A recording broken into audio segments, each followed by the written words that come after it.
Alors, bon, bah, on va y aller. On va étudier un petit peu comment ça se présente ici. Ce passage piéton qui m'a l'air assez périlleux. Ouais, Isabelle, tu me retiens parce que là, j'ai peur de toucher. Parce que là, tu as... J'ai peur. Ok. Parce que si tu n'avais pas fait ça, je crois que j'aurais touché. Maintenant, bon, il n'y a pas les bandes pour le tactile pour les personnes aveugles. On va avancer. Là, il y a un changement de direction indécelable pour les personnes aveugles. Donc elles iraient tout droit, se retrouvant carrément au milieu, là. Pour l'instant, il n'y a pas de voiture, on y va.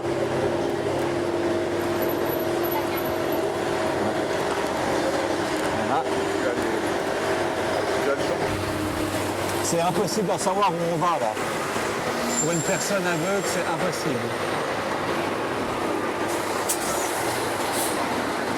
En plus, ce passage ouvert avec le trou, c'est jamais recommandé. Il vaut mieux pas de passage piéton qu'un passage piéton dans le trou. Ouais, mais comment Regarde. Ouais, mais comment tu fais pour venir là? Il va tourner là. Mandaté par le CEVA, le trio de HAU est chargé de tester les aménagements en marge des chantiers pour les personnes à mobilité réduite. C'est plus facile de passer à côté du passage piéton que dessus parce que ça, la pente est beaucoup trop raide et c'est un franchissement trop dangereux. Donc...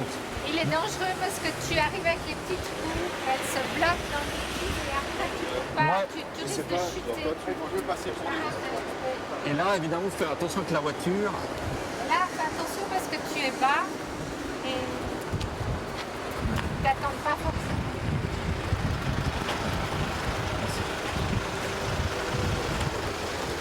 Genre là, attends, je sais pas si j'ai... Attends. Hop. Ah. Ça, c'est trop raide, ça. Ça, c'est trop raide. Puis le revêtement est complètement abîmé. Ouais. Donc concrètement, là, vous êtes en train de tester les accès dans le cadre des travaux du CEVA. Oui. Qu'est-ce qui se passe quand vous relevez des choses qui ne fonctionnent pas? Alors, si comme ici, il y a des éléments de danger quand même importants, alors on les signale d'une façon descriptive pour expliquer où sont les dangers, pour qui, si possible, des esquisses de solutions quand il y en a. Là, ça mérite photo, ce qu'on va faire, et puis un petit rapport écrit. Voilà. Et on va contacter le responsable des sécurités autour des chantiers Voilà. pour dire que ça ne va pas. On est en contact avec les différents responsables, mais c'est vrai qu'on ne peut pas être partout non plus. Il y a une écoute de la part des responsables? Il y a une écoute. Ce qu'on a Oui, l'oreille est attentive. Hein. De ce côté-là, on est pris avec beaucoup de sérieux. Simplement, c'est vrai que la réalité montre toute la difficulté qu'on rencontre, surtout pendant les travaux de ces chantiers du CEVA, où on voit que les parcours changent régulièrement. C'est des travaux de longue durée également. On a donc les véhicules à 2 roues, on a les 4 roues, on a les camions du chantier, on a les bus.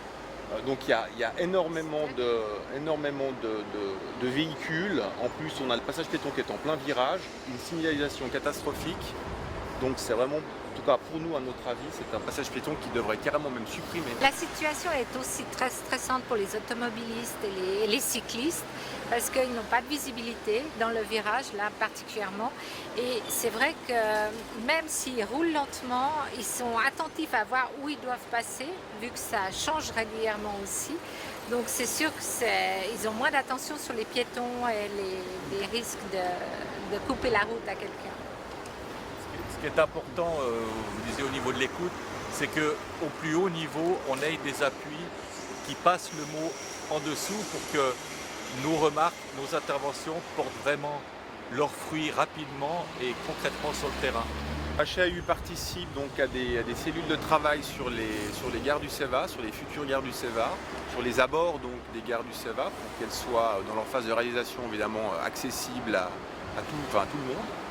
Et puis aujourd'hui, évidemment que ces gares sont loin d'être réalisées. Et c'est vrai que on a affaire à des chantiers extrêmement importants. Donc un petit peu aux quatre coins de la ville, que ce soit également chantier des eaux vives Franck Thomas, où là on a aussi beaucoup de difficultés parce qu'on a une emprise de chantier qui est aux abords d'écoles enfantines, de cycles d'orientation, de MS. C'est un énorme chantier et c'est la première fois qu'on est invité à travailler à l'avant-projet, déjà par la sensibilisation des gens qui vont faire le projet. Et ça pour nous c'est très important parce qu'on les met en situation de handicap et ils traversent, ils essayent de franchir des niveaux et tout, et là ils comprennent bien ce que c'est qu'une pente à 6%, une pente à 20%, etc.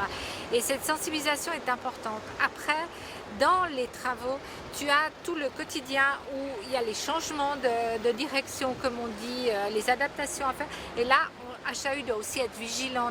Si l'état de surface est mal réalisé, si la pente est trop forte, ça ne fonctionne pas.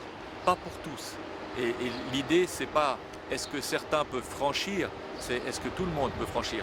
S'il s'agissait de 1 à 2 semaines, le problème serait différent, mais 4-5 ans, là, ça devient quand même une durée suffisamment longue pour faire des choses quand même le mieux possible. Les ingénieurs s'y efforcent.